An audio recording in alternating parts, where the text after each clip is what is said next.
안녕하세요. 1월 11일 수요일입니다. 이재명 민주당 대표는 어젯밤 10시경에 삶을 포기한 사람처럼 검찰청사를 빠져나왔습니다.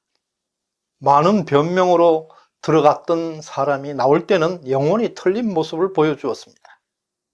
분명히 막산이의 표정을 볼 때 검찰에게 한번 살려달라, 한번 봐주세요, 사정 애원했지만 소용없는 허탈한 모습을 보여주었습니다.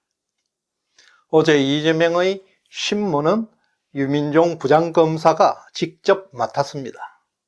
유민종 부장검사는 서울 출신으로 이복현 금감원장과 서울대 경제학과 동창입니다. 50대 비교적 젊은 검사입니다.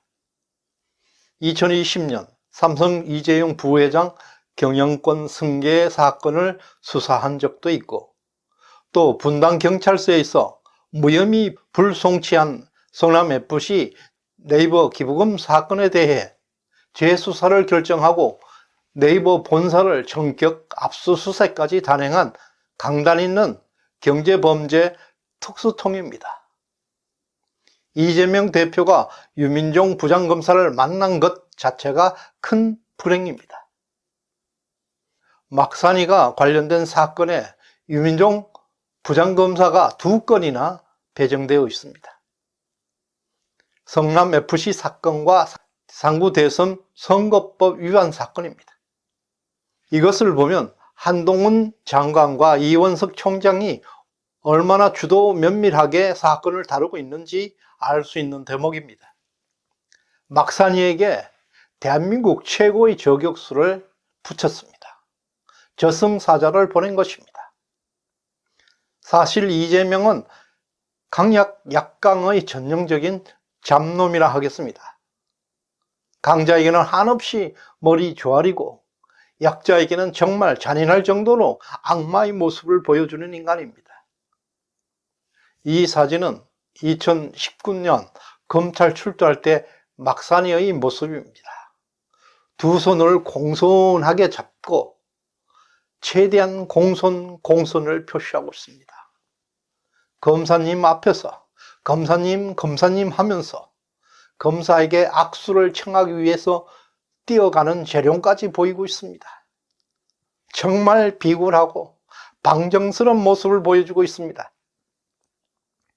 이게 막산이 이재명의 내면에 숨겨진 세계입니다. 최근 이재명 주변에는 악재만 터져나오고 있습니다.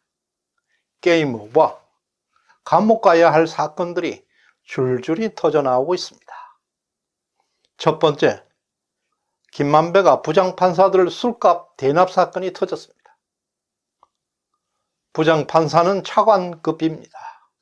특히 서울에 근무하는 부장판사는 날아가는 새도 떨어뜨린다는 말이 있습니다.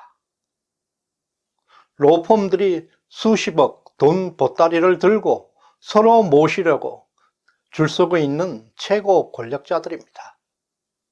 JTBC 보도에 따르면 김만배는 수백만 원 하는 룸사롱에서 부장판사들의 술값을 대납했던 보도가 나왔습니다. 찌라시 언론 머니투데이 출신 김만배가 대한민국 최상위 부장판사들을 매수한 것입니다. 검찰은 뇌물 먹은 판사들을 파악하고 있습니다. 이재명 재판에 더 이상 개입하지 마라. 검찰의 강력한 경고입니다. 두 번째, 쌍방울 전 회장 김성태가 체포되었습니다. 작년 5월 해외로 도피했던 김성태가 태국에서 골프를 치다가 잡혔습니다. 사실상 쌍방울 그룹이 검찰 수사에 협조하는 신호탄이 될 것입니다. 김성태는 자기 살기 위해서 백기를 들고 있습니다. 따라서 앞으로 막산이 범죄 혐의들이 줄줄이 터져 나올 것입니다. 막산이 이재명은 사면 초과에 빠져 있습니다. 앞에는 경찰서가 있고 뒤에는 파출소가 있습니다. 세 번째, 천화동인 1호 주인이 드러나고 있습니다. 그동안 천화동인 1호 428억 원 주인 없는 무주공산이었죠. 김만배가 드디어 불기 시작했습니다. 2025년에 천화동인 1호 428억의 주주 권한을 이 유동균에게 넘길 거라는 진술을 검찰에서 했습니다. 따라서 428억은 사실상 이재명의 돈이라 하겠습니다. 이미 막산이는 이런 여러 정황들을 캐치하고 있습니다. 어제 수사받고 나오는 이재명의 얼굴에 웃음기가 완전히 사라졌습니다. 검찰이 막산이를 피의자 신분으로 소환한 것 그 자체가 구속시킬 거라는 검찰의 판단입니다. 피의자 신분으로 검찰 조사실 의자에 앉는 순간 사실상 죄인입니다. 아무리 높은 지위에 있던 사람이라 하더라도 피의자 의자에 앉는 순간 고분고분 순한 양이 되옵니다. 왜냐하면 검사는 국가이기 때문입니다. 국가는 공인된 깡패입니다. 공인된 깡패, 합법적 깡패가 얼마나 무서운 사람인지 피의자 의자에 앉는 순간 느끼게 됩니다. 특히 이재명같이 뒤가 구리고 막산 잡놈들에게는 영혼까지 탈탈 털리게 되어 있습니다. 자신이 기억 못하는 과거 흔적들이 마구마구 튀어나옵니다. 지금까지 인식 밖에 있었던 그런 사실들이 마구 튀어나옵니다. 정말 내가 저런 짓까지 했을까? 자신을 뒤돌아보게 됩니다. 엉망진창이 된 잘못된 기록들을 보게 될 것입니다. 바로 막산이가 어제 출두하면서 읽었던 8장짜리 변명들이 얼마나 부질이 없고 얼마나 쓸모없고 가스로운 것들이었는지 단번에 깨닫게 될 것입니다. 수사가 끝나고 막판에 부장검사는 이제 돌아가도 된다고 말을 합니다. 막산이는 이미 구속을 예감했을 것입니다. 특히 오늘 소환은 예의상 형식적으로 그냥 불렀구나, 그것을 느낄 때 현실의 냉혹함을 느끼게 될 것입니다. 이게 어젯밤 웃음기가 사라진 이재명의 내면의 모습을 보여주는 정확한 스케치입니다. 언론에서는 이재명이가 어제 묵비권을 행사하고 있다고 보도하고 있습니다. 사실은 그렇지 않습니다. 유민종 부장검사가 네이버 문건을 이재명에게 들이미는 순간 이미 막산이는 멘붕에 빠져버렸습니다. 아이고, 이것까지 가지고 있었구나. 정진상이가 그랬다. 난 모르는 일이다. 이런 말만 반복할 뿐 다른 할 말이 없습니다. 구속을 직감한 사람, 영혼까지 탈탈 털린 정신 나간 사람이 되었습니다. 서울대에서 경제학을 전공한 최고 엘리트 검사에게 이재명은 천하디 천한 잡범일 뿐입니다. 그렇다면 이제부터 막산이 이재명의 운명은 어떻게 변화하게 될까요? 이원석 검찰총장은 야당 당수를 수사한 만큼 수사 상황을 보고받는 즉시 구속영장을 칠 것입니다. 한동훈 장관은 국회에서 체포동의안을 제출합니다. 한동훈 장관은 막산이 체포동의안의 당위성을 전국의 생중계로 설명하게 됩니다.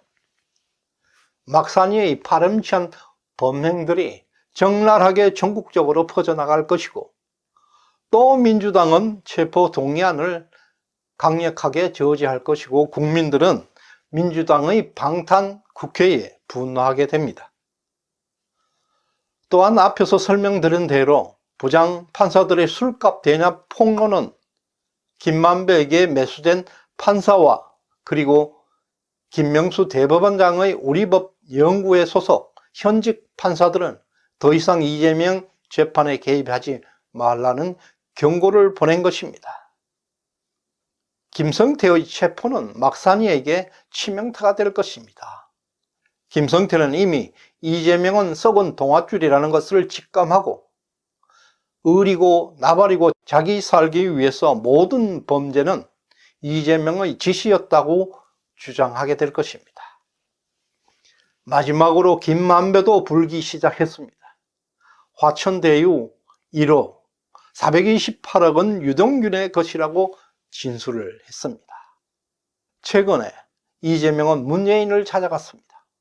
초조한 눈빛, 떨리는 목소리, 당황하는 태도, 그리고 주변 상황들 모든 것들이 막산이가 주범이라고 말하고 있습니다.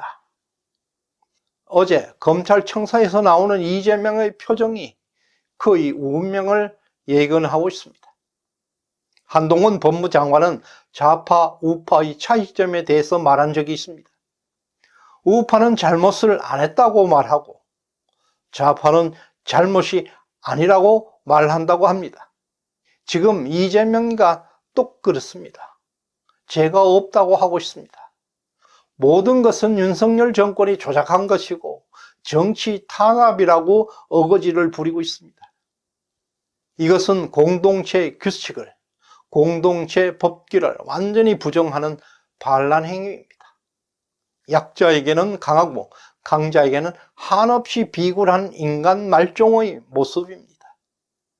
인생을 살면서 이런 사람과 만나지 않는 것도 큰 행복이라 하겠습니다. 시청해 주셔서 감사드립니다.